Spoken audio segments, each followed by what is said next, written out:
L'editorial esportiu ens deixa una mica bocabadats. La polèmica autobiografia de l'extenista Andre Agassi, titulada Open, obert, ja està en les llibreries d'Estats Units i, com es va avançar en parts del seu contingut, presenta la figura d'una persona complexada, traumatitzada per la seva infància, que mentia i era infeliç. La seva insatisfacció amb tot el que li envoltava va fer que s'escudés en la mentida, que utilitzava de forma sistemàtica en tot tipus de relació, tant professional com personal. La confessió, en format de llibre, que veiem amb bons ulls al nostre programa, presenta altres fascinants revelacions, a part de les que han sortit publicades en diferents avenços a revistes i diaris en els dies previs a la publicació oficial.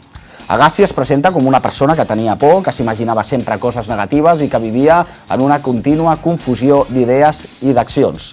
Només quan es va retirar del tenis i va formar una família amb la seva esposa, la també extenista alemanya Steffi Graf, va començar a tenir control de si mateix i la força interior suficient per enfrontar-se i expressar tots els secrets que durant tant temps li havien turmentat.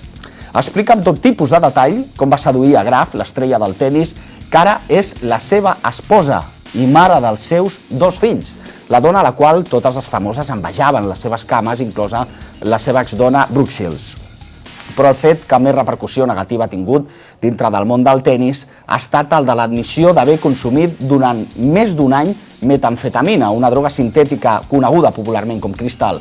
I aquí és on incidirem des d'aquest espai d'esports per la manera en què es va escapar d'una sanció per part de l'ATP després de donar positiu en un control d'antidopatge, que ha deixat en evidència tots els dubtes que existeixen sobre el possible dopatge dintre de l'esport del tenis. I sospitem que per dissort no serà el darrer cas.